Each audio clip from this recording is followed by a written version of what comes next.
Hey, everybody. It's Justin Davis. That seemed like it just cut off quickly. I wasn't ready for it. Um, like I said, I'm your host, Justin Davis, and I am joined as always by my two co-hosts, the man who counted Ric Flair's last match, the legend himself, Pondwater Dave. What's going on, buddy? Hey, y'all. And of course, we have the first lady of the Arn Anderson fan club, and I know lovers of Arn have been going through a rough time, and definitely a sad situation over there, Amy. But what's going on? How are you? I am doing well, and you are correct about that. A lot of people in general, I think are supporting and supporting Arn Anderson and his family.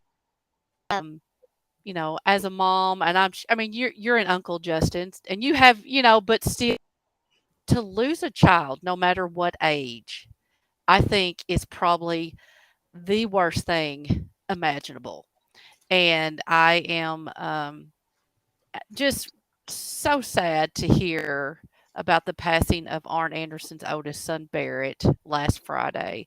And again, I just can't imagine what that must be like. But I know there's, a lot of people and prayers and good vibes. And I've been lighting my candles. Y'all know I like to do that. And so, obviously, our thoughts and prayers go out to um, Arn, his wife, Brock, for the loss of their loved one. Yeah, Yeah, it's a for sure. heartbreaking situation. I can't wrap my brain around what they're going through.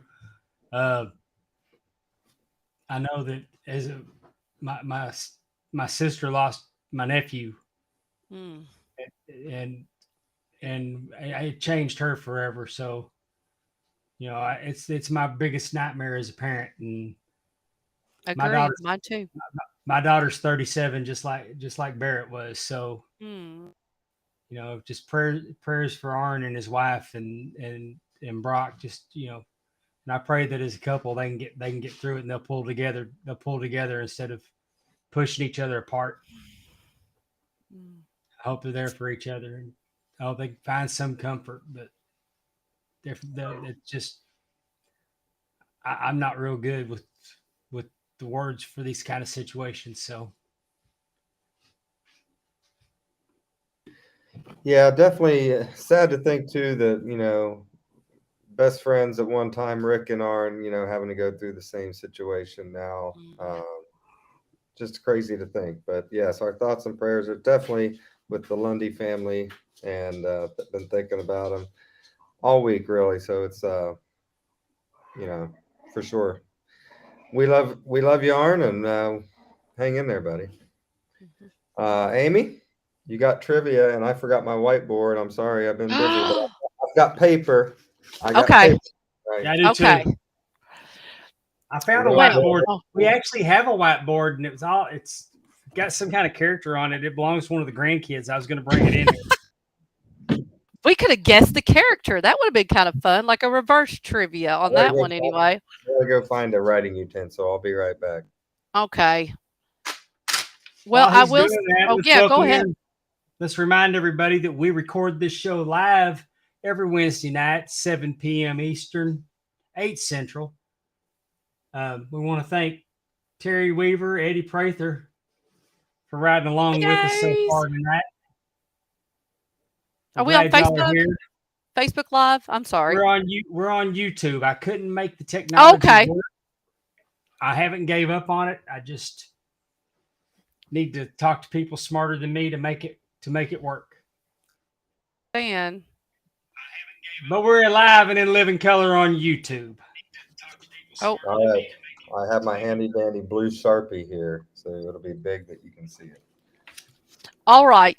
So for our listeners in the out there in the world, we are planning on talking about.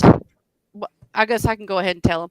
We plan on talking about John Moxley and Hangman Adam Page Texas death match that they had at Revolution this past few weeks ago. And Well, it was billed as a Texas death match. I know I'm going to get into that. I'm just Okay. They called it. Don't And we're get going to talk. the clouds already, Amy. That's right. That's right. That's right. And we're also going to be talking about the Tully and Magnum TA I Quit match. So my trivia is Texas trivia. Yes. Okay. Oh, come on, Justin. I saw a lot of those growing up on WWE Superstars back in my Saturday night. All Well, right. I'm from Texas. Yeah. Growing up on World Class, I saw a few Texas death matches. You saw the real thing. Yeah. Okay, so I don't have a lot of these are fill in the blank. I'm sorry, Jeff. So, number one, how the rules of a Texas death match different than the rules of a last standing match? I got to write all that down. Well, yeah, kinda. You can abbreviate, but you can tell your answer. The difference between a Texas death match and an I Quit match. Or last man standing match, yeah. Okay. Kinda. Last man standing match. You don't know? They're both the same. No, they're I not. have an answer. No, they're okay. No, they're the same. No, they're not. I promise you, they are not Mine the is same. you have to die. It's a Texas death match, so I think you would have to die to lose. I got you. Hang on. But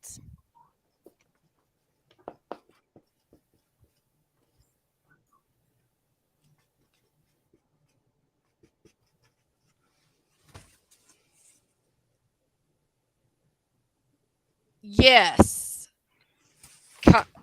Yes. A Texas death match and a last man standing match both have competitors fighting until one of them is knocked out back and is unable to get back to their feet before a 10 count. However, in a Texas death match, first must be pinned out, then the referee initiates the 10 count. And if the competitor that was pinned is unable to get to their feet before the 10 count, they lose the match. So there's that little extra wrinkle that the current Texas match have. So therefore, it's not really a Texas death match. No, that was some California hippie-fied tree hugging bullshit is what that was. We love you, California. Anyway. No, we don't. No, I'm kidding. Well, we love the people. Yes. The Texas death match be the brainchild of what Texan NWA Hall of Famer? NWA Hall of Famer from Texas created the Texas death match.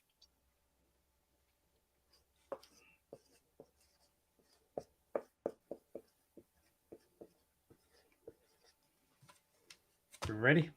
Mm-hmm. 3, 2, 1. It is Dory Funk Sr. That is correct. If you're close. If you're listening at home, if you're listening and not watching the video, that's 2 for me. Very close, though, Justin.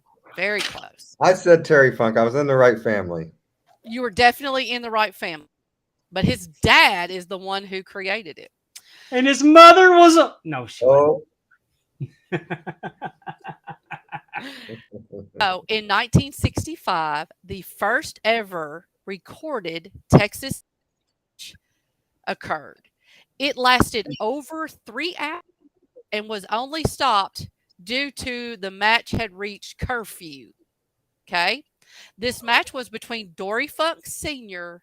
and his opponent. Curfew. They had curfew. Y'all gotta go home. Cops say we gotta go home right now. Exactly. Yeah. It's Right. 10 o'clock. Do you know where your kids are, Amy? All right. Olivia, no. Aaron, he's in there. I think Eddie Prather in the chat has got the correct answer to this, but I didn't go with that. I said Jack Briscoe. I said Jack Briscoe. Who did Eddie say? Iron Mike DiBiase. Who do you say, Justin? I don't say anybody. It what? Was Iron Mike DiBiase. There it is.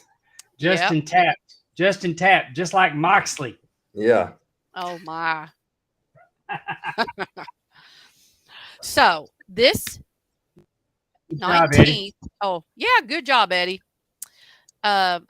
This 19th, 1980 match at Madison Square Garden was named Match of the Year by the Wrestling Observer and was have Texas death match stipulations. It was Bob Backlund and who was Match of the Year for Wrestling Observer. Match was at Madison Square Garden. It was said to have Texas deathmatch stipulation, but not technically was not. It was between Bob Backlund and somebody.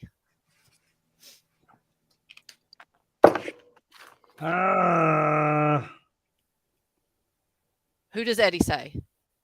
Does he have an answer? Don't ruin it.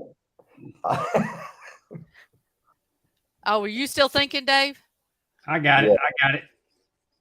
Listen, I think Dave and Ed are working in tandem, and between them, No, I didn't go with what Eddie said. Between them, they have over 350 years of watching wrestling. I'm going with superstar Billy Graham. But Eddie's saying it was Magnificent Morocco. I said Dusty Rhodes. Dusty never fought Backlund, though. I didn't know. Believe it or not, you are all in. It was Ken Patera. It was Ken Patera. Ken Patera was the Intercontinental Champion at the time. And him and Bob Backlund wrestled. Bob Backlund was the WWE. Right. And they, quote, had a Texas death. Mainly there was blood. You know, I think that's kind of what. I don't think you want to have a Texas death match with Ken Patera because he will throw a boulder at you. No kidding. And then that would not be fun. The employees. They did it. But no, and that was named Match of the Year. So I thought that was interesting. All righty. On March 24th, 1986, at the Mid-South Coliseum, Jerry Lawler and Dutch Mantell went against and Buddy Landell in a true Texas death match. At what fall did a person for the 3 count, then was not able to get up for the 10 count? And I do have options for you. Okay. Was it at fall 13, 15, 26, or 30? Jeez. You got to one out, Justin.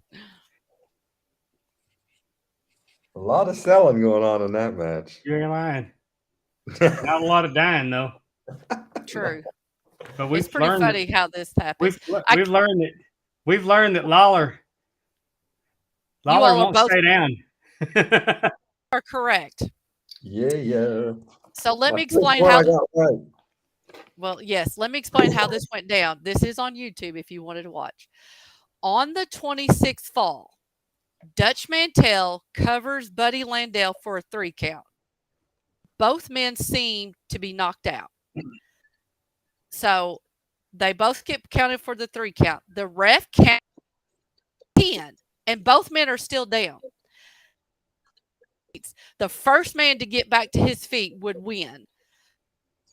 Mantell begins to get up, but Dutch Mantell is on his back, and then Dutch Mantell slides off a Buddy who is working his way up with his feet touching first, him being upright first, and then they won the match, and then a big brawl ensued. So you also have, this is what I thought was really interesting, you Jerry Lawler and Bill Dundee in the ring cheering on Dutch Mantell and Buddy Landell to get up because whoever gets up first wins. It's such a weird. Oh, I bet it was incredible.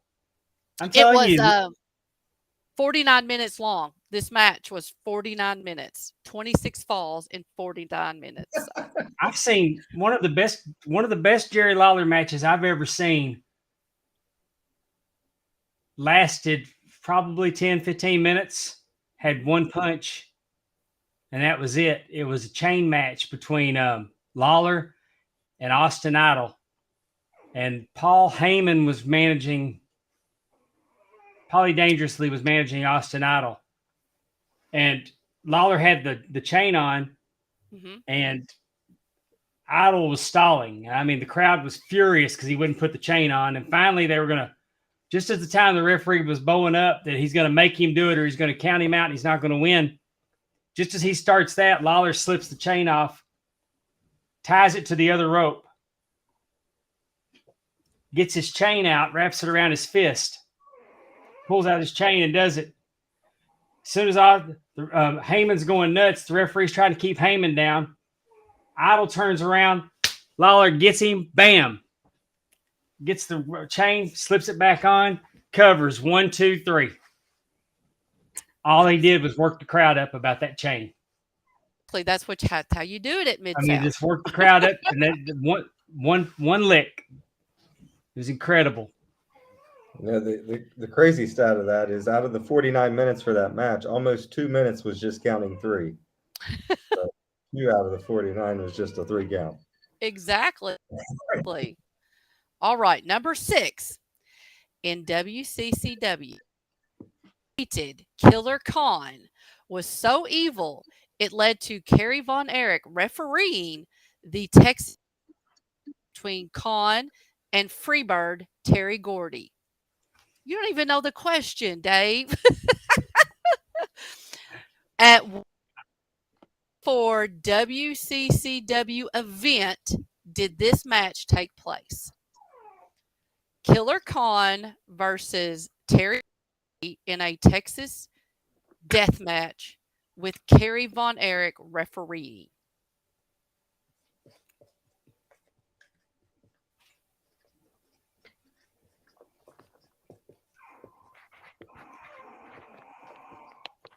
And I need you to be a little specific when you give this answer, and you'll see, and you'll know.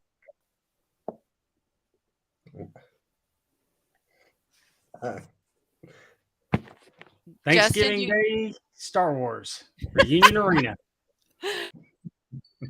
Yes, it was held. You're right. It was the Thanksgiving Star Wars. I needed Thanksgiving with the Star Wars. It couldn't just be Star Wars, but it was held at Reunion. Were you there? Yeah. By chance? You went to that one? Yeah. And it was and after the match, Kerry offered to shake Gordy's hand because Gordy had gotten attacked by Devastation Incorporated, and Kerry and Gordy were fighting them all off together. And Kerry reached out to try to shake Gordy's hand, and Gordy just was like, nah. Yeah. I mean, he didn't just immediately dismiss him, and you thought they might, and he was like, no, I'm good, and got out and left. Interesting. Well, 15,325 watched as Terry Bam Bam Gordy defeated Killer Khan in 18 minutes in a true Texas death match. I don't think that 15,000 is correct. Oh.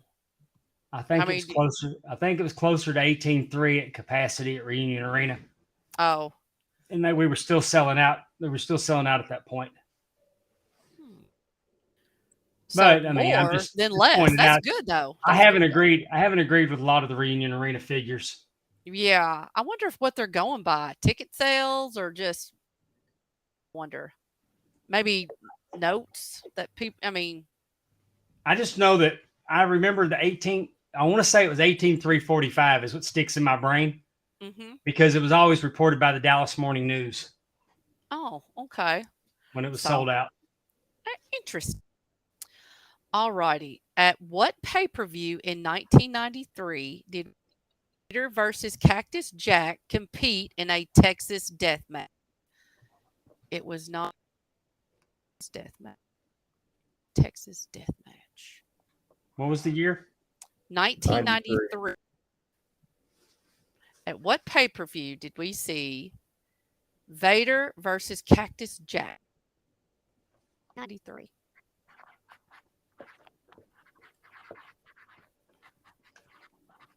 I think I'm going to be wrong. I think I am too.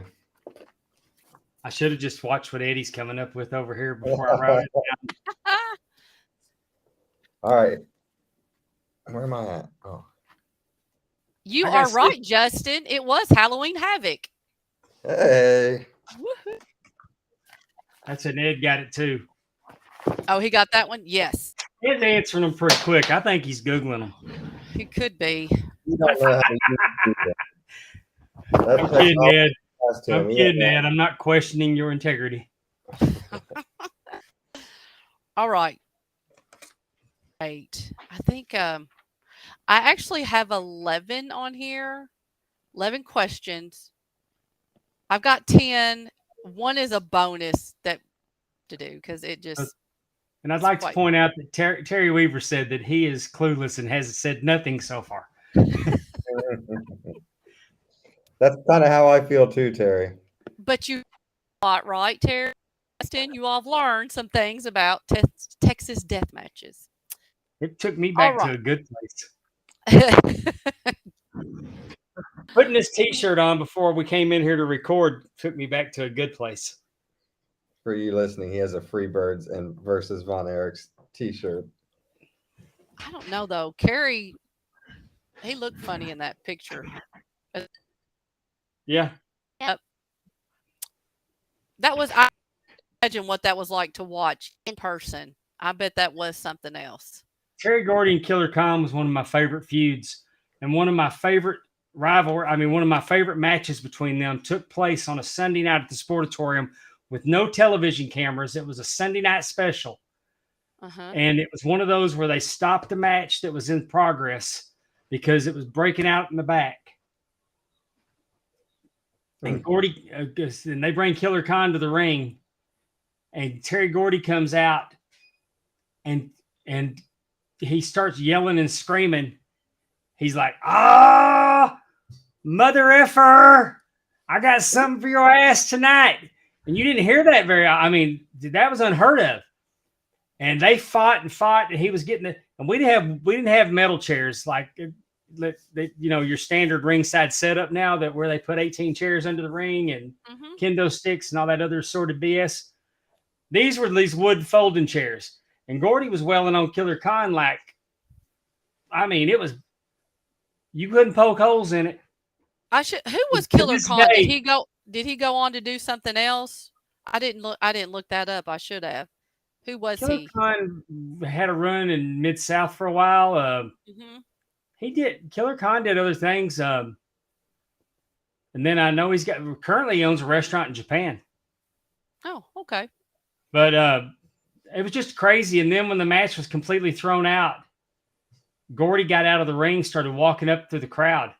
And I don't mean like walking up one of the aisles, like stepping over the seats through a section, and Hayes went and got him. So I'm wondering if there was a little extra Jack Daniels in the back or something that had him. I remembered it probably was the first time I'd ever been to the wrestling matches that I thought that's not supposed to happen. How old were you? 17. Was your little brother with you? Was Ike with you this time? On a Sunday night? I don't know. Probably.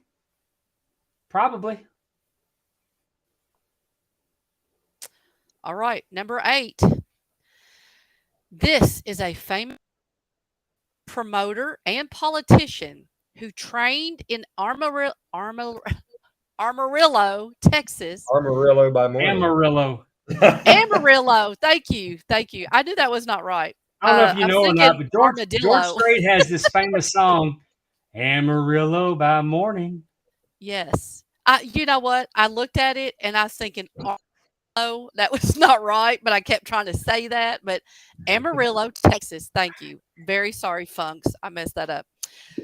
He trained with Dory Funk and Terry Funk, violent stagecraft that he learned in the Panhandle back to Japan, where he founded Front Martial Arts Wrestling, FMW, in 1989.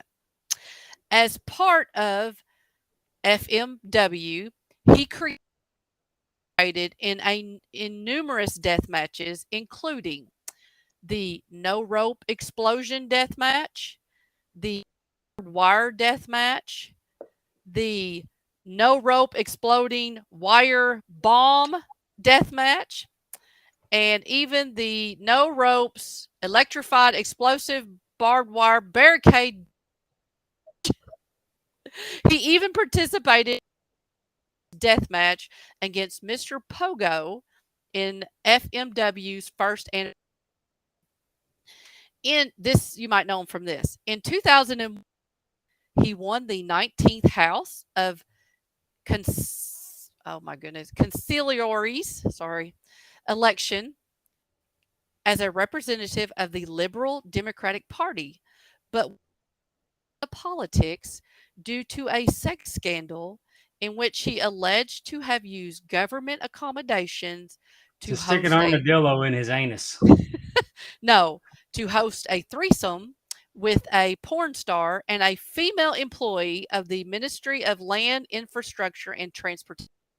Hey-o. So, who was this man who shared the ring with American wrestlers like Terry Funk, Bam Bam Bigelow, and Cactus Jack? I'm not sure. Founder of Frontier Martial Arts Wrestling. Are we really just going to skip over that whole threesome story? Do we have a name on those porn stars? It just says pornographic film actress. They didn't give anything. I mean, the dude gets into politics, and how did he get caught? How did they catch him trying to put this menage a trois together? Well, he was using government accommodation, so I don't know if that was a vehicle, if that was a whatever. But this person, a threesome in a vehicle. No, well, I don't know. I'm just saying it could be an office space. But I mean, this gentleman claims to have slept with as many women as Wilt Chamberlain. Oh. You may be learning a lot about this person. He could have probably pulled that off in a GMC Denali. GMC Denali's have a lot of space in the back seat. Does Ric Flair have a Japanese twin? I don't know what government accommodations that he would be having, but he also, I mean, an of land, infrastructure, and transportation. So maybe they had two different government entities that were. Do y'all have any idea? I don't know if I spelled his name right. What is that? Oshida? Oshida? It's not Oshida. Is it Okita? With a D? Oshida. You're very close. Oshida. No. That's what I say when I about hit a deer. I'm just going to call him Mac Daddy. That's right. That's right. He actually wrestled in for a little bit. He's kind of had some off and off retirements. It's at Sushi Onita. Onita. Okay. I got the first letter and the last letter. I got the first letter and the last letter right. Okay. Y'all know I don't watch that death crap. I know. Oh well. I'm gonna go ahead. Okay, we'll go ahead and say this because I'm trying to do things in order. Okay. FMW was known as the promotion that would try anything. Okay. This death match is a match where the only way to win is to stick a fire up an opponent's butt and light it. This is my kind of match right here. I like this. Once the firecracker goes off while lodged inside an incapacitated wrestler's butt, the match ended. Okay? That's a shitty finish. Speaking of shitty finishes. No, this match was only done once. MW in October of 1999. It is on YouTube if you feel free to go watch it. I'm watching that as soon as this is over. It is Mr. Ganasuk faced off against Hayabusa. I looked these up. Hayabusa. He went by H. After much brutality, Ganasuk tied H's arms around the turnbuckle of the firecrack up his butt. What Yes. is the name of this match? You forgot it has a name. Uh,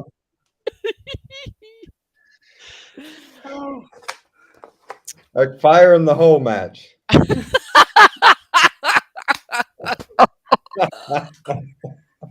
I can't top that. I'm not even going to try. That is a much better name. It was the anus explosion match, is what it was called. 99 Hey, FMW. I Go guarantee look you, it up. anybody that had Amy being the first one on this show to talk about a three-way or an anal explosion on your bingo card, y'all never thought y'all'd get to check that off. Oh, thanks to Texas Death Match, right? Eddie's gonna go watch that fire in the hole match tonight. He's into that stupid stuff. He likes wrestling like that. Yeah, I remember that time that Fritz Von Erich put a cigarette out on Kabuki's asshole. Exactly. Death match. You know, I did read yesterday that your butthole is as unique as your fingerprints. So there's Really? that little piece of knowledge for you. I would love to know why you. Things you learn on Twitter. Oh, that one. I had to put that one in. I didn't want to get rid of any of the other questions. I was like, we got to talk about that. You should go look at FMW and see. They had a electric pool match. Like they had like electric fence around a swimming pool, and it's just oh my, it's just amazing what all they came up. They did the first bomb match, the bombs, right?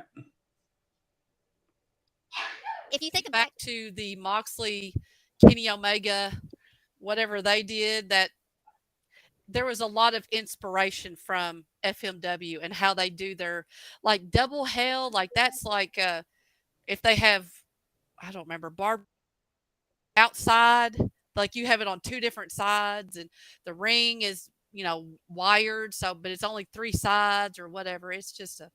Okay, I'm putting this out there. I'm going to speak it into existence. Anybody that Okay. hears this, pass it on to Tony Khan. We need Moxley and Darby Allin in an exploding anus match. Fire in the hole No, match. we do Me not. just saying that out loud right now in California, there's a dirt sheet rider that is moist. He is fully prepared to give it 5 3/4 stars. That's true. 5 3/4 chocolate starfish. I definitely think it needs to go with fire in the hole. Like that's Oh such my a better God, name. the fire in the hole match. They put like the mimosa outside the ring to throw them in there to cool it off. Oh, it's yeah. All right. How do you top that? The Right? canary in the coal mine match. Do we have any idea what kind of firecracker was it? Was it a black cat? I don't know. Let's hope. I'm not one of those little. I don't know. I didn't watch it, but Black Cat and Preparation H is proud to welcome you to All In 2023. Yeah. I mean, WWE And All In. Some do black or whatever, so why can't we have that? I think so. All right. On January 8th, 2022, what two female stars participated in a true Texas death match at the 2022 pay-per-view? January 8th, 2022 was for the title. Two female stars participated in a true Texas death match at the Hard to Kill 2022 pay-per-view.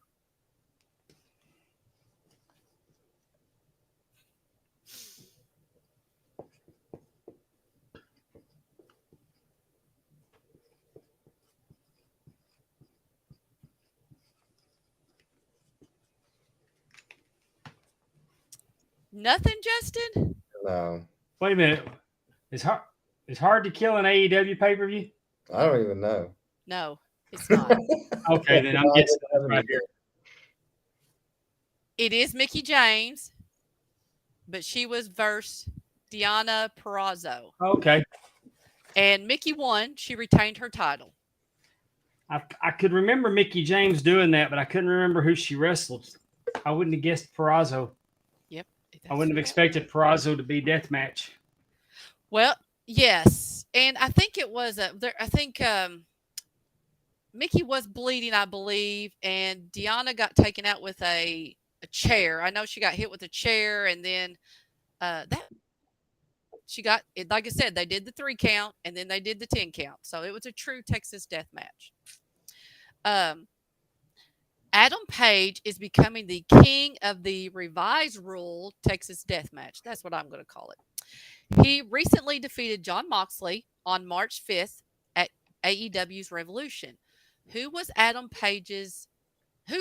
Page defeat on April 15th, 2022 at AEW's Rampage show in Garland, Texas to retain his championship title? Was a so-called Texas death match also. Adam Page defeated this person on April 15th, 2020 to retain his title. The match was on Rampage in Garland, Texas. 2022. 2022. Okay. It was a quote Texas death match, but not really. I saw Ed's answer, and Ed's correct. Are you going to guess, Justin? No, go ahead. Eddie Prather says Lance Archer. That is incorrect. Yep, I would have not. How does Eddie know anyway? That's right. Is he trying to protest? No. Oh, okay. Always, but you got to Who know. was it? Let me guess. Was it the short guy dating Baker? Boom. The fuck's his name? Cole. Adam Cole, baby. It was Adam Cole, baby. That's exactly who it was. So that the short guy. I called somebody the short guy. We did figure that irony. So, but that is your Texas death match trivia. So I hope you all enjoyed, learned something. This is me waving the white. I didn't think it was Lance Archer because when you said it was in Garland, Texas, a lot of times Lance doesn't get put on those Garland, Texas shows, which makes no sense because he's from the area. Right. They never play into Dallas being his hometown. I do believe that he, I don't know if he's wrestled at Adam Page. I know Lance Archer and John Moxley at the what is it? IWGP. IWGP. They had a match that was a Texas death match. Yeah, for the United States title. Yes. Again, actually, that is where you see the revised rules. Is it New Japan IWGP? Yeah, New Japan's championship is the IWGP channel, International Wrestling Grand Prix. Grand Prix. Okay, so they actually are the ones that went out and put the revised rules. WWE has always done it revised. And like I said, as we all know now, what the real rules, Texas death match. Now we know why Jim Cornette gets so aggravated when Adam Page is the king of the Texas death match. He gets really aggravated, which I don't blame them. They're not even doing what a real Texas death match is. They can call it anything. You know what I'm saying? Why do you think they do that? Now, I'm aggravated about it. But right now, John Moxley didn't lose that match. John Moxley is recognized as losing that match, but John Moxley didn't lose that match. Much like Tully Blanchard in 1985 lost the I Quit match. Right. Where the only rule is you had to say I quit, which he didn't, and he still lost. Mm-hmm. He didn't say I quit. So legitimately, John Moxley's got a claim that he didn't lose that match. Is that why they did it? No, is that why they did it to keep, quote, John Moxley strong to where he didn't actually lose? No, I don't think so. I just think nobody thought it through. Because, I mean, here's the deal. It was a great match. Meltzer gave it 5 stars. And I would like to know if Meltzer would have gave it 6 stars had it had a correct finish on it. Because I enjoyed that match. I mean, at one point, I saw Hangman wrapping barbed wire around his body. That's like one of the dumbest things I've ever seen. Yeah, that's what I said. Why in the hell are you doing that? I mean, the idea is to hurt your opponent, not yourself. Exactly. Like, how stupid. So, I mean, that part, that's really my only thing that stood out to me. I don't think that ain't the only thing that stood out. I mean, they had the barbed wire board out there with the barbed wire on it. That's part of the death match though from Japan. That's one of their things. Is that the double hell? Here's the deal. I think that might be. Here's the deal with Texas death match, and this is when Texas death matches are done correctly. Is you've had several confrontations and contests, and now, much like going into a steel cage, this conflict needs to come to an end, and it's all going to escalate into a Texas death match where you come as you are. You don't have friggin' kendo sticks. You can use a chair. You could use the timekeeper hammer that he's got by his bell, the bell on the table. Use anything around ringside. But the ECW bringing a shopping buggy and a trash can and all that crap down to the ring, and I mean, thank God they didn't bring light tubes. But I'm just saying, you come out there dressed to fight. The better man's going to win. We don't need all the props. If one of them was a champion, you could use your championship belt. Heck, I remember one time Buddy Roberts used to grab one of the Von Erich boys by his head, and he had one of them big old belt buckles, Western belt buckles. And he just grabbed him by the head, and he just hit him in the head with just run their head into that belt buckle. And then gave him a little dick tap.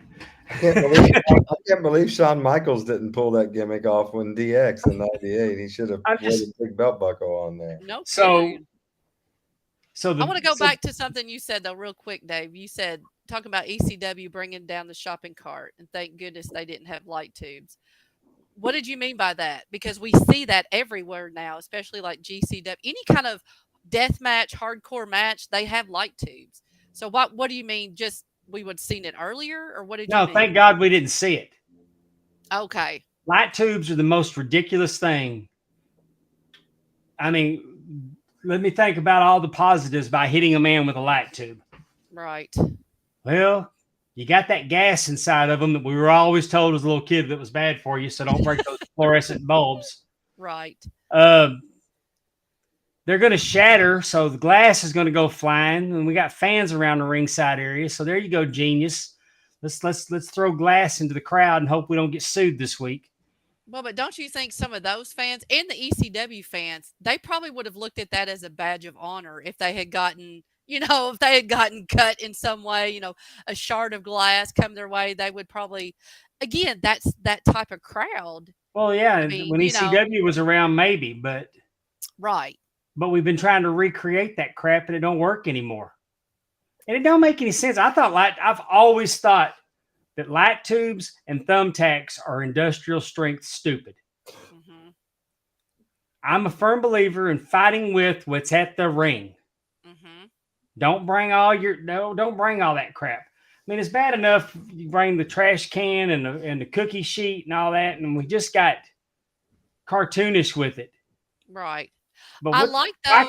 Why can't we just go in the ring like two men and put on a fight? Right. Because that's what Texas Deathmatch is. I just don't need a rehash of ECW. That's why it didn't work for me. Right. I'm just saying. Also, I saw a picture of a guy that got beat up last week with light tubes, and they said that they had to put his ear back on. Oh. Now here's the deal. And I firmly believe this.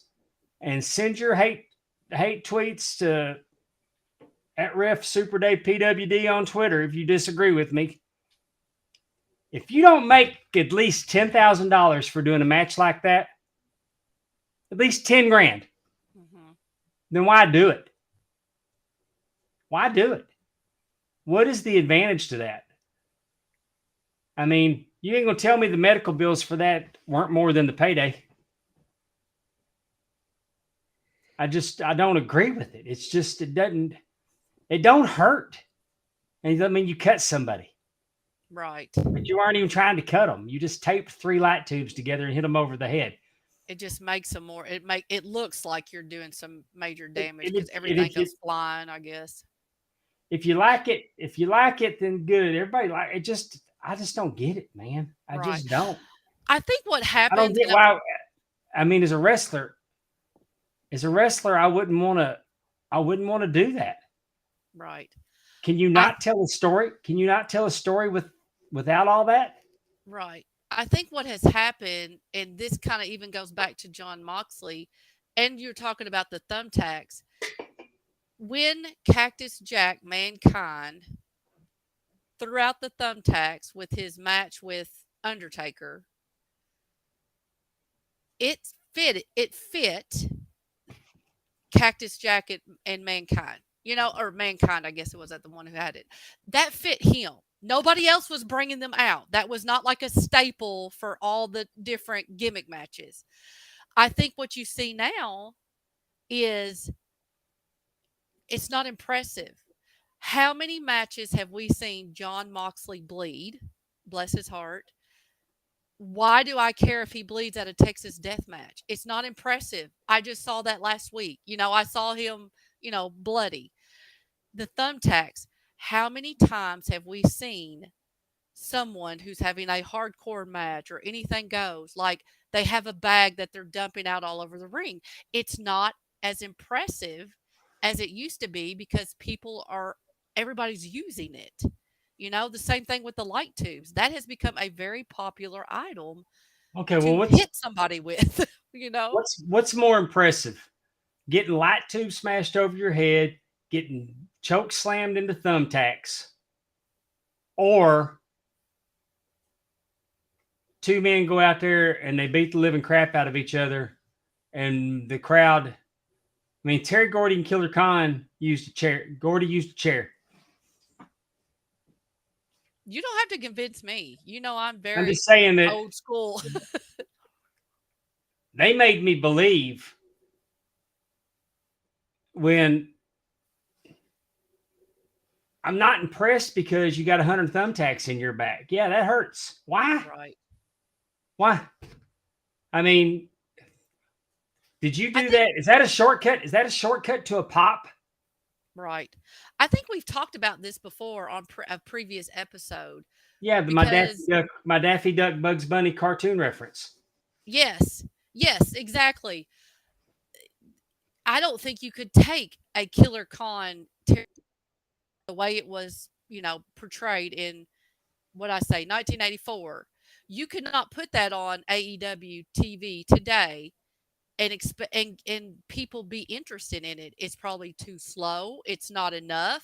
Like you said, people are expecting John Moxley to bleed. They're expecting Nick Gage to use light tubes. They're expecting, a hardcore match, like you said, to have a kendo stick or thumbtacks or whatever else they can, I disagree with you. I think Gordy and Khan could entertain people, but they would have had to tone it down a little bit. I mean, there was blood and it should have been. Right. And but hey, I just mean let me reiterate. Moxley bleeds too much, but I think so. But I also think that if there's something done, it's a situation that person should bleed, then by all means they should bleed, because I think it's worse when they don't. I mean, go to Tully Blanchard and Magnum TA in the cage. The first time one of them hit that cage, the blood started, and it should have. Because if you go head first into chain link, you should get nicked open. That's But why you don't want to watch a match instead of watching the match thinking, when is Moxley going to start bleeding? You know what I'm saying? And I think sometimes that's you already the know before he perception. gets there now. Yeah, that's what I mean. Like, I don't think that it's as effective. What does it matter if it's a Texas death match or regular Every match? match doesn't have to do You that. know, he's going to bleed, and it's just not as effective. I mean, I'm just saying, if he does something that requires blood, yes, of course. but maybe every week you shouldn't do something that requires blood. Right. And he's not. I mean, But I he's mean, not also look at necessarily. WWE. You should bleed in the elimination chamber. No, I agree. You should bleed in a steel cage. If you use the cage as a weapon, there should be blood. There should have been blood in the War Games. Definitely. Also, if you're going to hit somebody in the back with a chair, quit hitting them with the chair. We can't wrap them around their heads anymore. So let's quit using the chair because, I mean, I'd be more impressed you just slap them in the back. You think so, man? I don't know. Someone just haul off, they sling that chair. That makes me hurt. I've never been hit. Have you been hit by a chair? I have not. I'm shocked. I figured you'd say yes at the grocery store. Not a chair. Not a chair, other things, huh? Yeah. You're going to tell us that story later, right? Yeah, well, the story I'm going to tell today, Mm-hmm. Is I tried to use a wrestling move as self-defense. How old were you first? How old were you? 29. 29. Is this before or after you got shot? Yeah, this was 1995. So about 2 years after you got shot? Early 90. This was early 90s. This was in 1996. This was in 1996. I was probably 30. Okay. So 3 years after you got shot. Yes. You're having to use a wrestling move as a defense mechanism in your store, right? Is that what you're saying? Oh, yes. Jesus. So we just closed up our AEW. In closing, we're going to move into that, but in closing on the Texas death match, Moxley went over the top rope. Mm-hmm. He hung him with a chain. Mm-hmm. And Moxley tapped. And the match was over. I think what should have happened is Moxley went over. The referee should have been checking on him. Moxley goes limp. Mm-hmm. He makes Hangman let that chain go. Moves Hangman back, and he counts 2, 3, 4, and all the way up.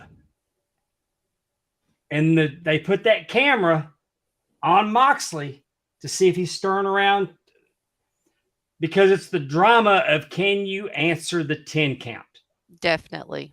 And that's why I was disappointed, because you gave me an I Quit finish to a Texas death match where I needed the whole thing is the drama of the 10 count. Mm-hmm. And I didn't get it. But that being said, that's probably the best Jon Moxley match I've ever seen. Honestly. I mean, as far as Texas death match goes, I was thoroughly entertained with the match. I had a couple cute comments for what I said about things that were in it. Mm-hmm. But they told a great story. Hangman did with the barbed wire. I mean, I was picking at it. But no, that was ridiculous. But yeah. But what I'm saying is, it's a very entertaining match that was taken away from by a very shitty finish. Do you think that's the best Hangman match you've seen? No, I've seen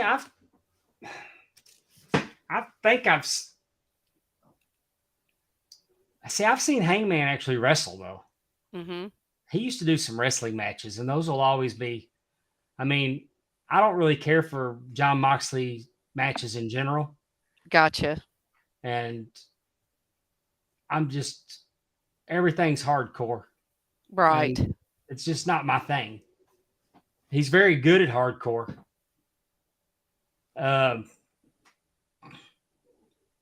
But I enjoyed the match.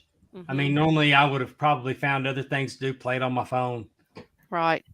Are you okay with them calling this a Texas death match when technically, if you're going to go back to Dory Funk Sr. and what he created is a Texas death match, it's are you okay with them kind of bastardizing it a little bit? If you can finish the match that way, I'm not okay with calling it a Texas death match. Right. I mean, call it a last. I mean, I don't know what you need to call it, but if you're I going to know call why it, do if you're going to call it a Texas death match, the ending has to result with not being able to answer a 10 count.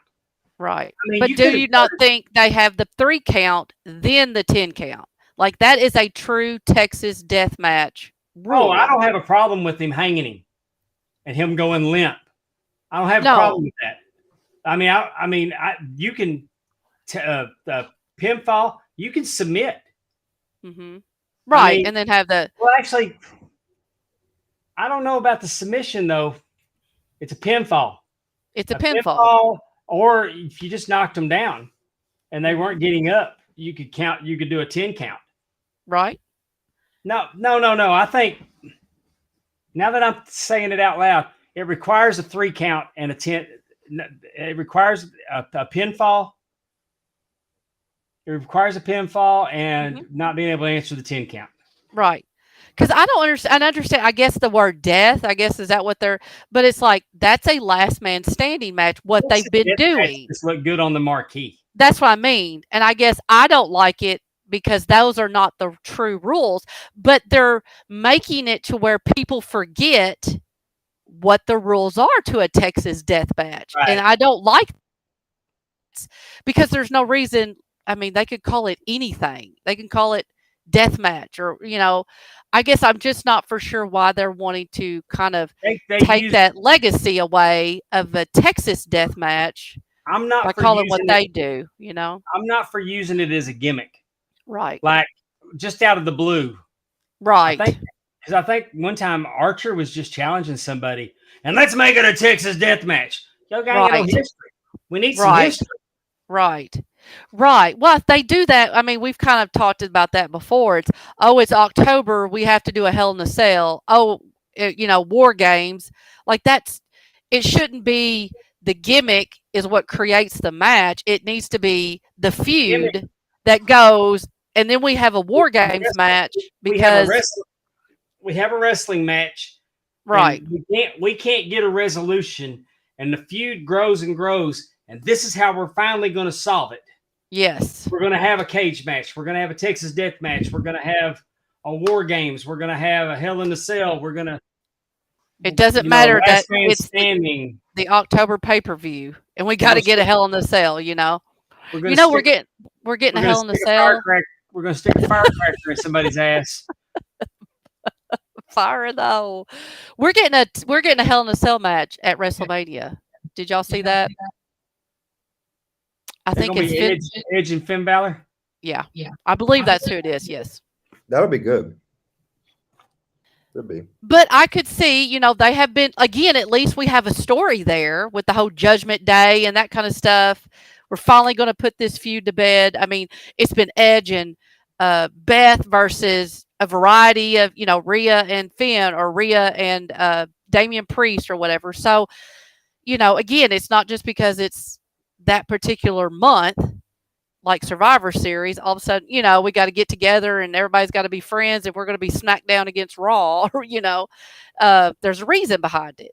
Yeah. But I just, like I said, I don't know why they have to take Texas Deathmatch and try to change the rules and kind of erase history in a sense by making people, especially young people, not really know the true rules and where it comes from. And they think that Adam Page is the king of Texas Deathmatch. Well, at the You end of know, the day, they're not booking for right, they're not booking it for me and Ed. I mean, they're right, booking it for the kids, and the kids love it, and whatever right. works. No, But you're right. I truly believe if they try it my way over a period of time, they could Mhm. probably grow an audience because people like things that make sense. Exactly. You are not And kidding. it worked in Yes. Well, so Oh, there it is. now we're going to talk about the time that I tried to do something cute to avoid a bigger issue, and all hell broke loose. I'm going to tell y'all the infamous tuna can story. I've been waiting on this for like 3 weeks. All right, here we go. It was just a normal day. Normal day at work. It's not uncommon at all to have panhandlers. Mm. People would come in begging for money, crackheads, just homeless. People You looking like can't- people looking like Ed. People, That's not nice. God, you're wrong for that. Anyway, the thing that you have to do when that happens is you have to get them to go away. Mm-hmm. People do not want to shop in an atmosphere where they have to wade through that hassle of being panhandled. Why would you want to go shop there? Why would you want to put up with that? Mm-hmm. So if every time you go up there, you gotta fight that battle just to go in and buy something. So can I ask a question real quick? I'm sorry, because I wasn't here last week. When you talk about your grocery store, like, are we talking about like a larger convenience store? Are we talking about like a Piggly Wiggly type store? What kind of grocery store are you talking That's about? a good not as big as a Kroger, not as small as a 7-Eleven. It was a meat market. You'd come Uh-huh. in, and there would be a meat counter Okay. on one side, and behind the meat counter you'd have butchers. You'd come up and say, "Hey, I want a pound of pressed ham. I want a pound of bologna. Give me 5 pork chops. Give me a chicken." They pull the chicken out, tell them how much chicken was. They want it cut up. We turn around, we cut the chicken up, wrap it up. It was all in butcher paper. I mean, a traditional old school gut market. So did you do that too? You were a butcher too? Or okay, you did everything. Yeah. Okay. Okay. I'm just trying to get caught up. Sorry. Oh yeah, I've done everything in a grocery store. Okay.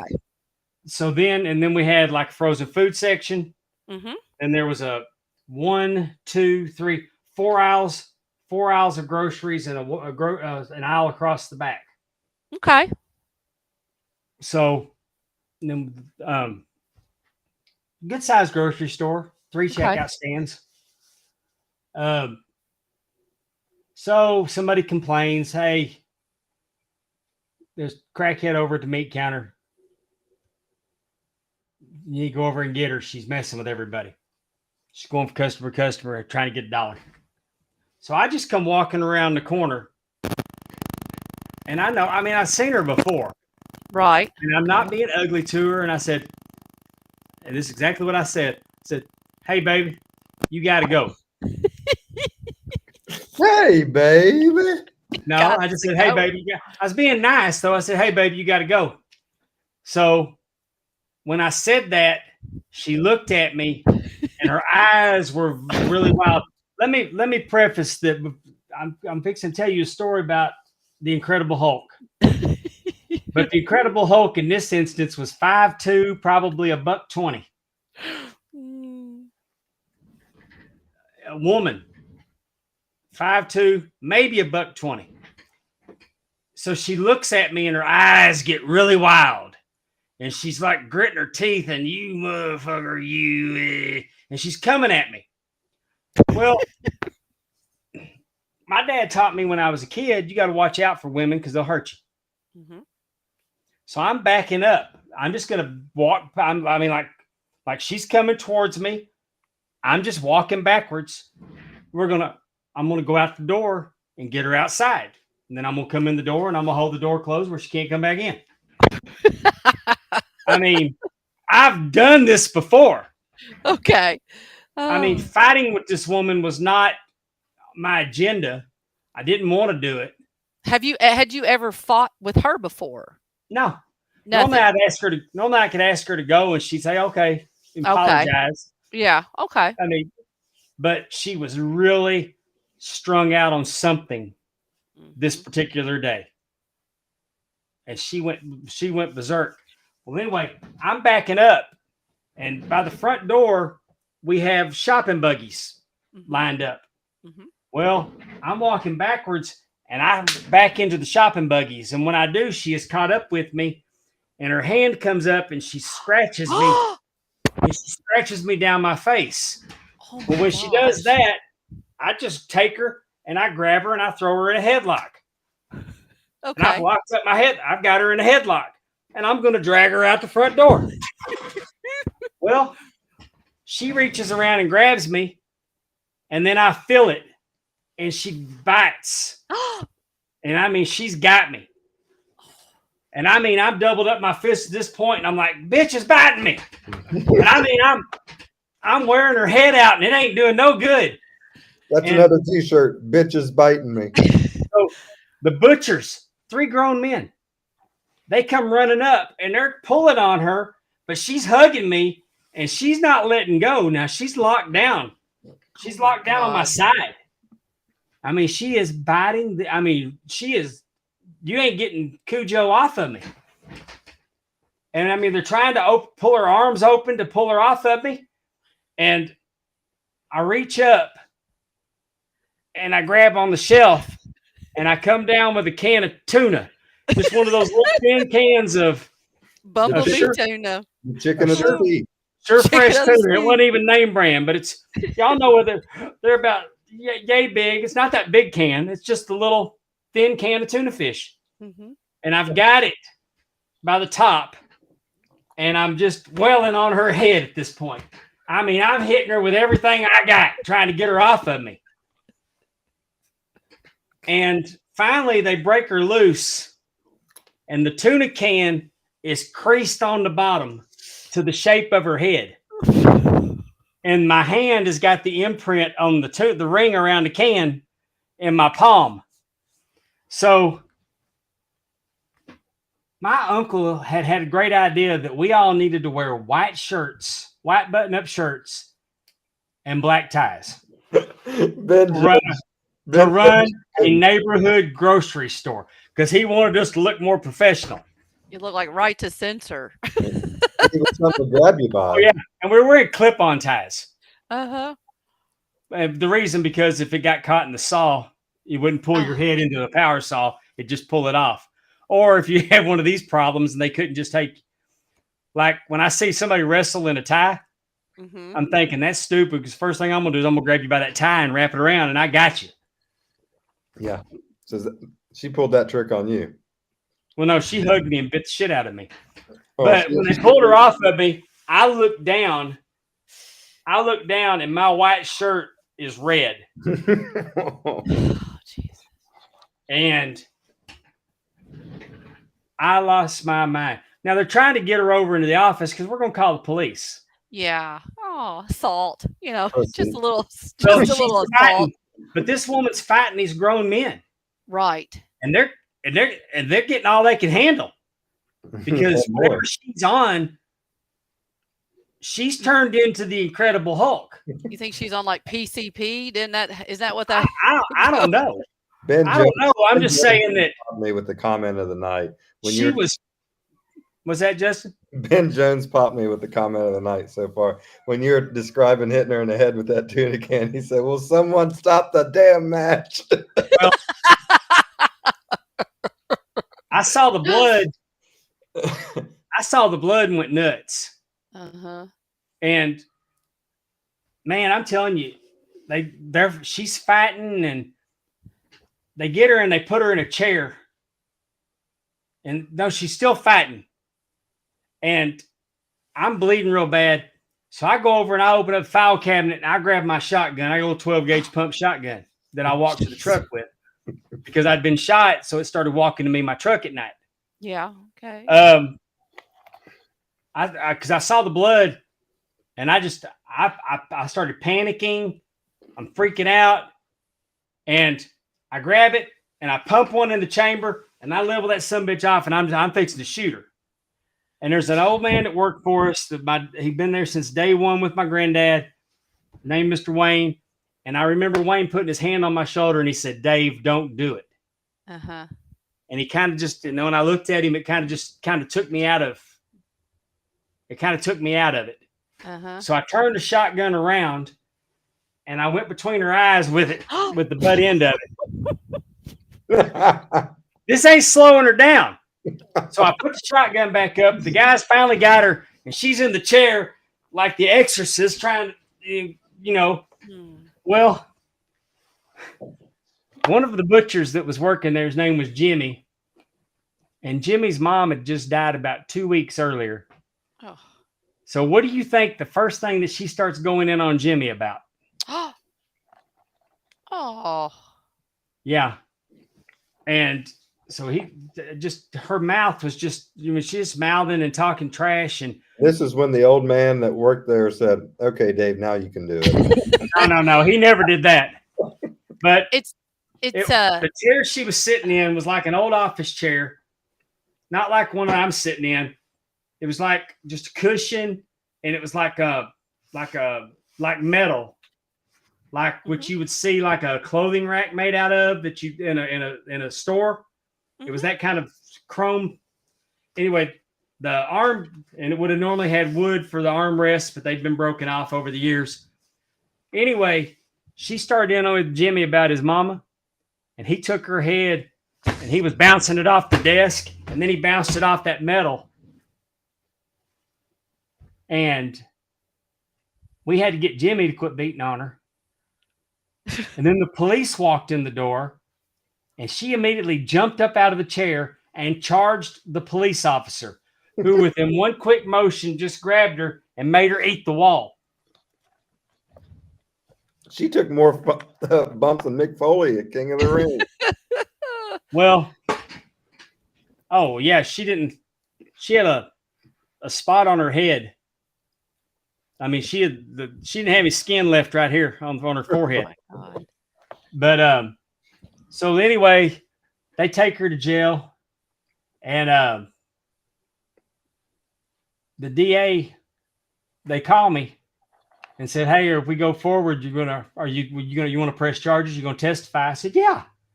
Because that's what I got to do. well, I opened up my shirt, and this is when I really started getting nervous because I was bleeding so bad.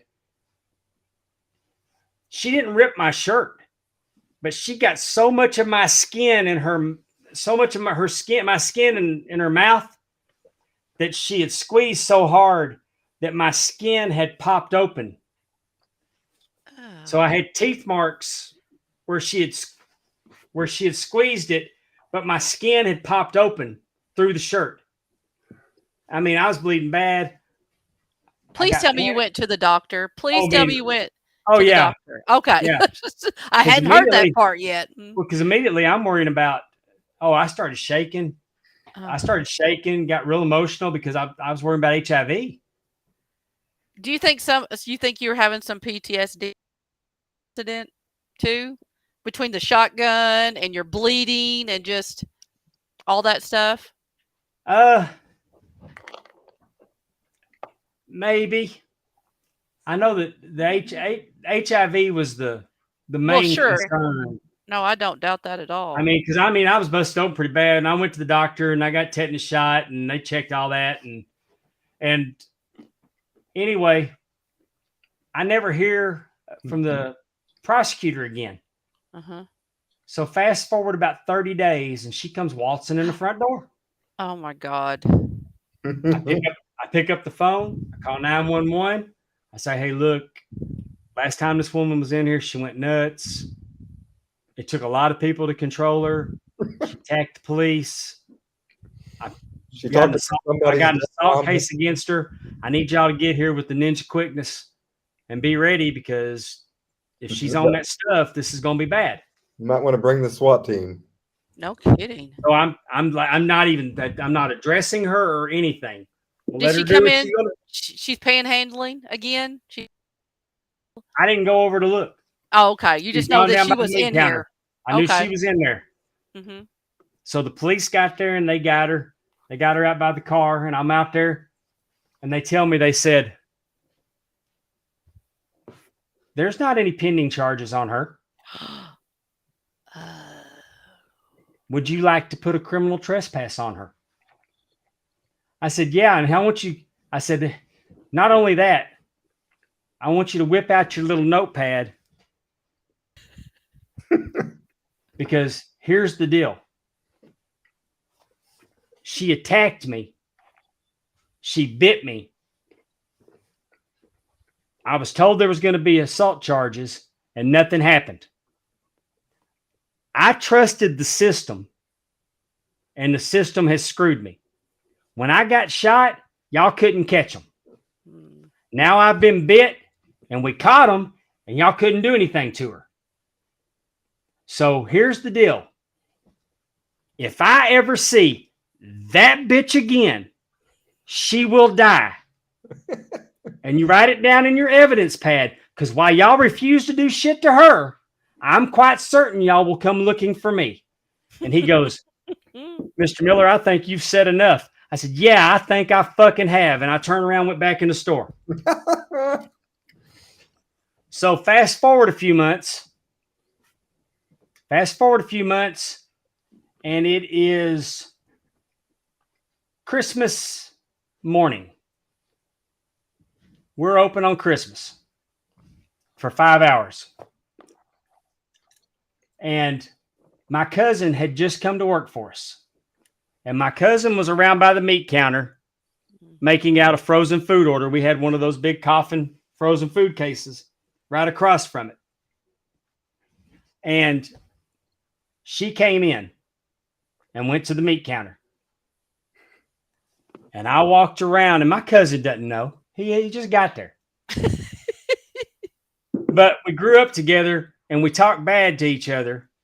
So I walk around the corner, and I'm standing there, and I mean, I just see red. And I went, hey, bitch. And she's ignoring me. My cousin looks up like, what? Because I'm talking to him. And I said, hey, bitch. And she finally looks and she says, what? And I said, I told you what was going to happen if you ever came back. So I don't know why you're in here. All right, I'll leave. My cousin's like, what's going on? Because he thinks I'm talking to him. So as she's walking by me, she bumps me, puts her shoulder into me and gives me a bump. Oh, Lord. And I got a pair of Harley Davidson steel-toed motorcycle boots for Christmas. And I was wearing them that day. And when she did that, I turned around and I buried the tip of that steel-toed boot in the crack of her ass, like I was trying to kick a 97-yard field goal. And she knew that she had messed up. And she takes running. And I'm running right behind her. Now, our front door, you had to pull it open. You didn't push it to get out. You pulled it to get out. Mm-hmm. And we had these wrought iron burglar bars on them that were thick, like very, very heavy burglar bars on this building. And she's running. And just before we get to that door, I got one hand on the small of her back and the other hand on the back of her head. And I did everything I could to push her through those bars.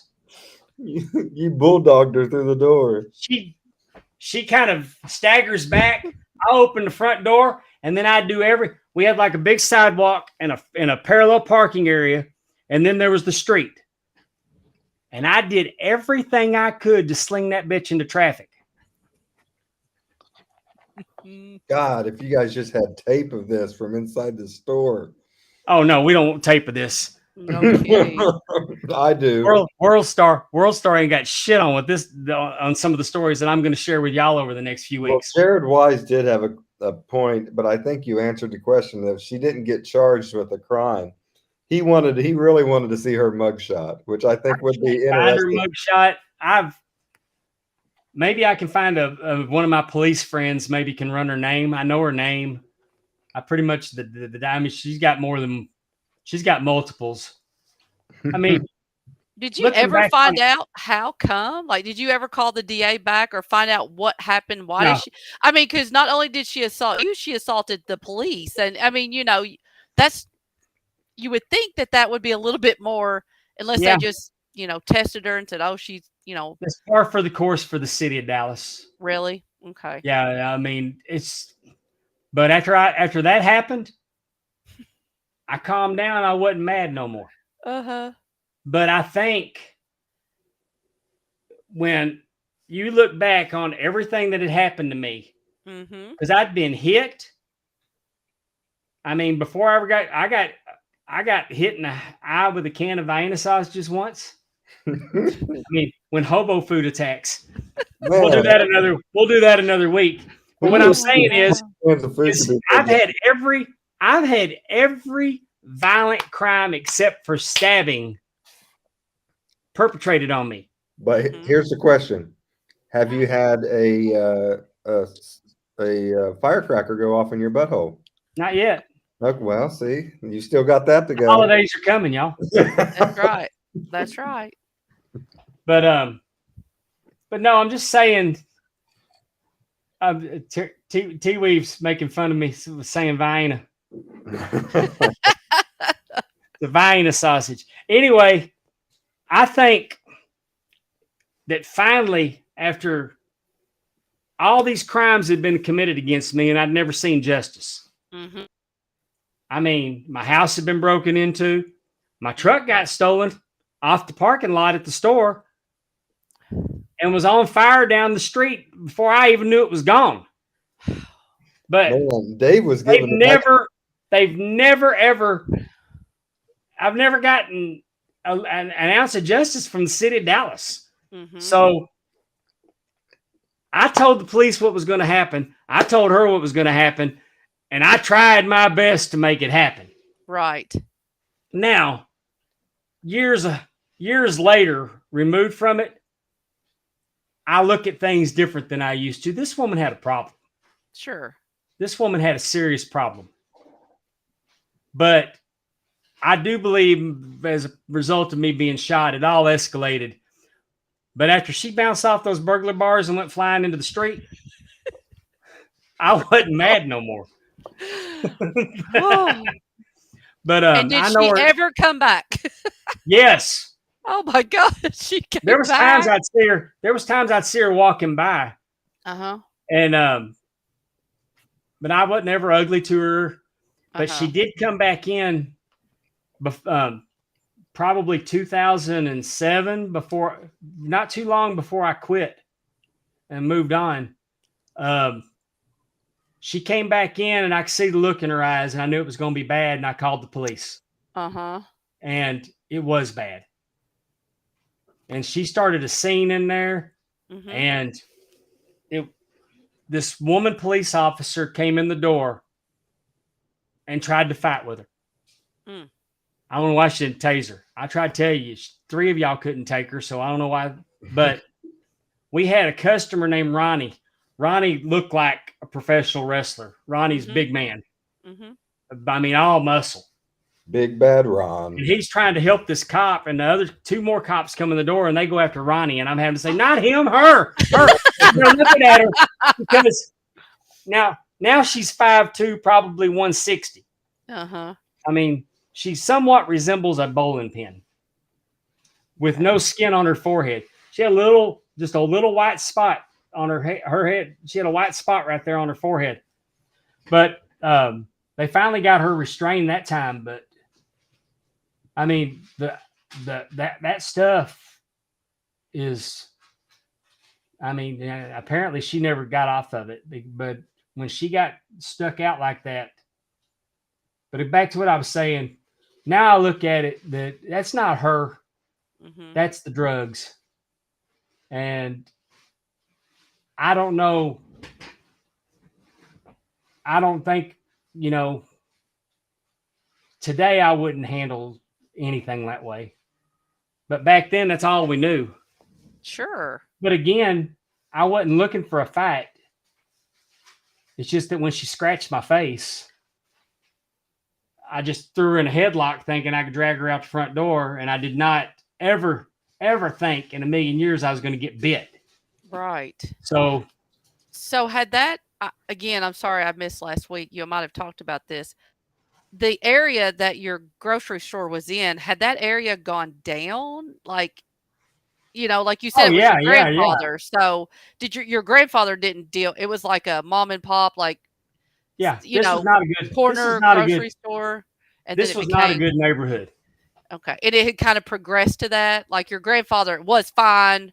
I mean, is that what you're saying? Because you said your grandfather owned this store, right? Yeah, he started. Before, He was captain of the fire department. He started his second job in 1957. right? And And so, but my mhm, uncle and his three stepsons still run that store today. really, Yeah, I just got is tired of. it the same kind of neighborhood? Is it? I mean, still not the Yeah, greatest they've situation. cleaned it up Okay, a little bit, but I mean, it is what right, it is. right. It's just not a good. It's not a good area of town. Mm-hmm. But I want to tell you, there's lots of good people there, though. Sure. I mean, I miss when I left there. Leaving my customers was the hardest part Mm-hmm. because there was very few problems. The problems were few, Right. but some things were just nuisance problems, but it wasn't like a constant battle every day. Right. I And mean, if that was the corner grocery people in there, neighborhood, that's where they came to get their groceries, right? I mean, right? And people, I mean, we had there people that would come in and tell me that when I was born, they worked at the hospital. They worked at Baylor uh-huh. Hospital, and they used to rock me in the nursery. Oh, I mean, right. I grew up. I grew up. I spent my whole life in the store. I was on a Mm-hmm. cash register at 7 years old. But I draw the. I mean, if you saw the movie Goodfellas, Mm-hmm. the beginning of the movie was kind of fun. The Mm-hmm. gangsters were doing gangster stuff, Yeah, yeah. and it was kind of fun. And then it kind of started getting a little serious. And then at the end, it was just out of control. Right. And I'll say that like the 70s, early 80s were the winos were, and the winos were fun. I'm gonna tell Right. y'all lots of wino stories. I mean, Right. the winos were fun. It was what the thing y'all are going to take away from me talking about working at the store is why in the hell would your parents let a child be exposed to the things he was exposed to? I mean, I've got some stories like you're going to think, and to me, it was normal because that's what I grew up with. But Mm-hmm. looking back on it, I'm like, well, what the hell was my mom? Well, what was my dad thinking? Because we had a rule at the store: what happens at the store stays at the store. Uh-huh. So those kind of things going home, and if mom heard them, it just made things worse at home for dad. Well, sure. That'd be like you looking at your grandkids and thinking, that's Yeah, like one of your grandkids working the register or whatever, like you said, seeing these things, like we just had my grandson's 10th birthday this weekend. mhm.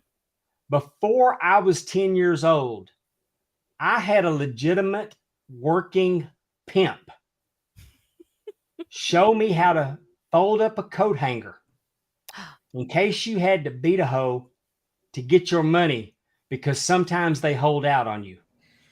You got to use that strong pimp hand. Here's the question: did he show you how to roll a fatty for that pimp daddy? No, no, no, no. Okay. But what I'm saying is that's a 100% true story. Right. At that age, a 9-year-old shouldn't know what a pimp is. Right. You wouldn't want your grandson to have Hell that no. same have that same story to tell on No, his no. I mean, podcast. it's mind blowing. But Yeah. I came out on the other side. Um, but that's the tuna story. So, and I just happened to one day at my friend Conrad's house.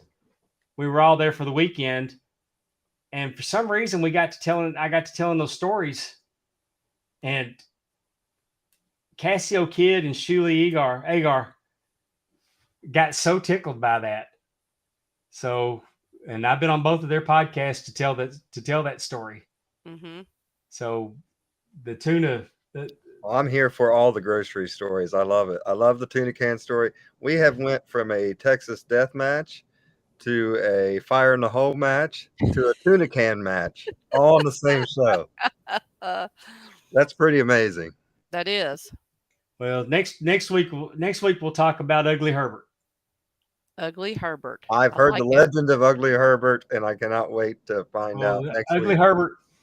Herbert had some good stories, and we'll definitely we'll tell more stories next week. I'm excited. I like this kind of format. We'll finish the show up with a grocery store story if we can each week. That'll be good. I love that. And hey, y'all, I'm a lover. I'm a lover, not a fighter. So, I mean, we figured that with a man of your it's a funny story. It's a funny story, but I was 30 years old at the time and really hot-headed. And I don't think I was so much mad at her as I was at the city of Dallas. Because they couldn't have, if all they had to do was, because if they'd have got her off the streets for a little while, maybe they could have cleaned her up. So they didn't just fail me, they failed her too. Right. And if I can get a copy of her mugshot, I mean, it's been 27 years now. Yeah, we need that mugshot. We need that. But amazing. I want to see it. I want to see her head all beat up with the tuna. I kept that can for a long time. I wish I still had it. Oh man! Because I mean, the whole bottom of it was perfectly indented to her head. That would have been the best show and tell ever. That would have beat the David Von Erich trunks by a ton. Really. I've lived an interesting life. That's for sure. Definitely. Well, and we hope you've had an interesting time listening to this interesting story here on the Pondwater Dave Show. You guys want to say goodbye to the fans before we get out of here? I do. Let's go to I want to thank everybody in the chat. Ben Jones. Ben Jones is our Australian super fan. We appreciate him keeping us on the charts. High up on the charts in Australia. Fans that we have. And then we got Terry Weaver. We got Eddie Prather. Jared Wise came in. Hi. Yes, thank you guys for joining us. That was fun. Thank y'all for spending y'all's evening with us. It means the world to us. Yeah. Yes. Tell your friends. Right? Crack me up, and when I find them funny, I will mention them on here. So yes, get all the interaction that you can on here with us, and we love it. We have Bayou Independent Wrestling this weekend, but I'm not going to tell you where or what time because we are sold out. There will be no tickets at the door. Oh, Justin, I didn't tell you this, but I and my sister and my niece are going to be going to Pondwater's house July 1st because we are going to the Bayou Independent Wrestling Show in Vicksburg July 1st, and we are super excited about it. We're super excited to have her. Oh, it's going to be so fun. Also, Dave, I haven't done this for a few weeks, but I want to plug the Aftermag chats. What do you got coming up on there? Well, we're not doing the Aftermag chats anymore. We've transitioned to Ask Bill Live. Oh, okay. We're doing that every other Thursday. We're doing it live on ad-free shows, open to every tier. So even if you're if you just basic level on ad-free shows, I encourage everybody to go to adfreeshows.com and sign up. We got a lot of incredible content. They just added a show today. Boy, I tell you what, if you're a referee in professional wrestling, no kidding. You can get a job at ad-free shows. You got me. You've got I think his name is Brandon Toll. Brandon Toll. Cincinnati's own, by the way, Brandon. He's going to do a show starting Friday about collecting wrestling cards. He's a big baseball. Mrs. Pondwater will probably she don't listen to After, but I guarantee you she'll probably listen to that one. She loves wrestling trading cards. Really? Yes. Oh, she was on an auction. She was on an auction on Whatnot. There's an app called Whatnot that has these live channels. Yeah. And they sell just about everything.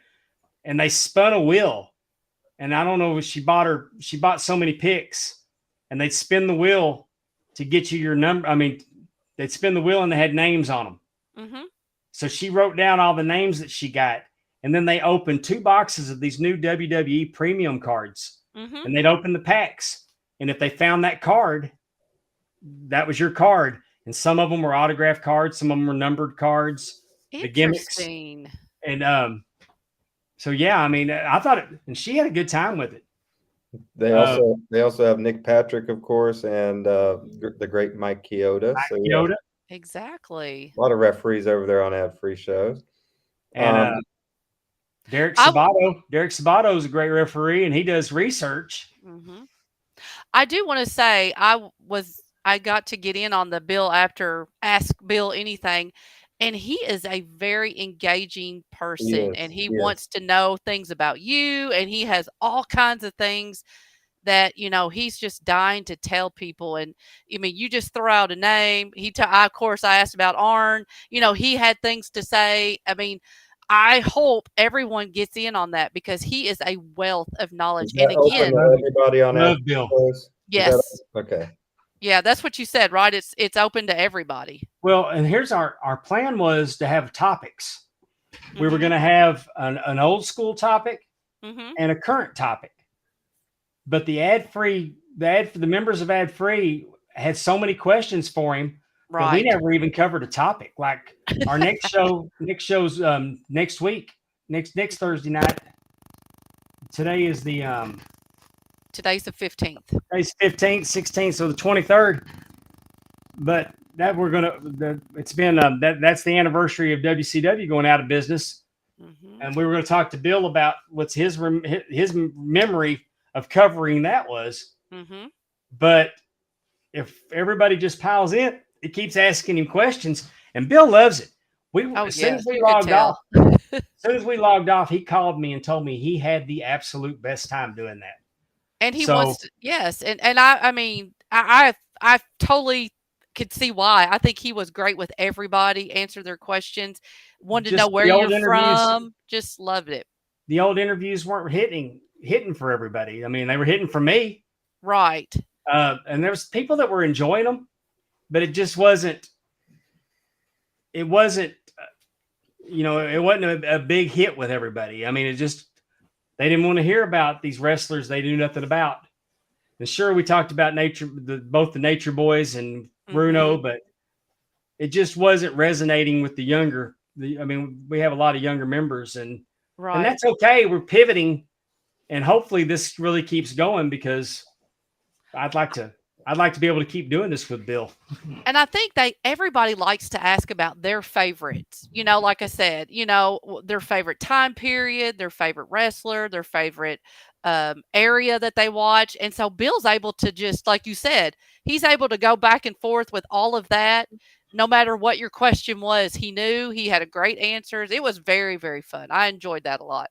So so take this opportunity to try it for a month and see. I mean, just there's so more content than you can consume for sure.